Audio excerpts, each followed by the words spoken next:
Im zweiten Teil geht es um die Bibel. In der Bibel gibt es ein Altes Testament. Da ruft Gott besonders in der Landnahme Israels zur Gewalt gegen Nichtjuden im verheißenen Land auf. Christen und Juden betonen, dass diese Gewalt nur zu einer bestimmten Zeit angeordnet wurde. Nicht mit dem Ziel, die ganze Welt einzunehmen, sondern mit einer geografischen Beschränkung. Sie war unter anderem eine Strafe für die dort lebenden Völker, weil sie schrecklichen Götzendienst mit Menschenopfern durchführten. Gott hat diese Strafe lange angedroht. Zudem sollte Israel sich nicht mit anderen Völkern mischen, damit es nicht die Götter anderer Völker anbetet. Gott offenbart sich hier als Richter, gegen den wir uns nicht auflehnen sollten. Letztendlich werden Christen die Gewalt im Alten Testament vor der heutigen westlichen Gesellschaft schwer erklären können. Muslime werden betonen, dass im Koran Allah niemals dazu aufruft, alle Frauen und Kinder eines Volkes zu töten. Und sie haben recht damit. Übrigens haben auch die Gewalttaten einzelner Propheten im Alten Testament gewisse Ähnlichkeiten mit dem, was Mohammed laut seiner Biografie praktiziert hat. Mit dem Messias beginnt das Neue Testament. Das Vorbild des Messias steht weit über allen anderen Propheten, im Alten, aber auch im Neuen Testament. Jesus heilt Menschen, er lehrt sie, er antwortet nicht mit Gewalt, als er bedroht wird. Am Ende ist er sogar bereit, sein Leben zu geben.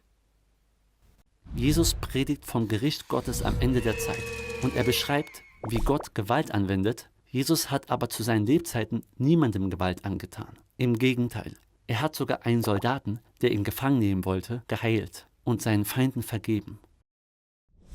Die ersten 300 Jahre haben Nachfolger Jesu, zum Beispiel die Apostel, keine Gewalt angewendet. Sie sind jedes Mal geflohen und wurden verfolgt. Die ersten Gläubigen haben jeweils unter Christen und Muslimen einen hohen Vorbildcharakter. Doch in der Gewaltfrage unterscheiden sie sich enorm. Nach den ersten Jahrhunderten hat sich die Kirche in der Gesellschaft etabliert, teilweise mit dem Staat verbunden. Und das Christentum hat sich immer mehr durchgesetzt. Oft geschah das friedfertig, mit der Zeit kamen aber mehr politische Druckmittel hinzu. Die Kreuzzüge waren gewalttätig, aber fast alle Christen lehnen diese heute entschieden ab. Für die überwältigende Mehrheit der Christen heute sind die Gewalthandlungen im Alten Testament kein Vorbild für ihren Umgang mit Gewalt in ihrer Lebenspraxis. An dieser Stelle möchten wir dich, ob du dich als Christ oder Muslim verstehst, dazu aufrufen, den Lehren des Messias zu folgen.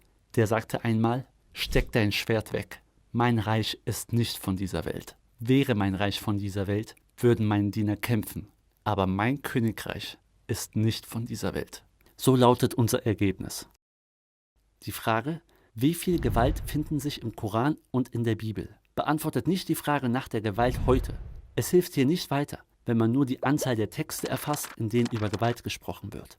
Wenn zum Beispiel ehemalige Muslime verfolgt werden, hat das natürlich auch mit Politik, Armut und Arbeitslosigkeit zu tun. Doch nach einem Anschlag sind unbedingt auch diese Fragen zu stellen. Wie haben Gläubige, Christen und Muslime ihre Schriften und die zentralen Vorbilder in ihren Schriften verstanden?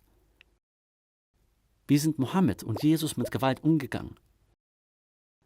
Was haben die ersten Nachfolger, Kalifen, Imame bzw. Apostel Jesu über Gewalt gesagt? Und was haben sie gelebt? Das sind die entscheidenden Fragen für das Leben der Gläubigen.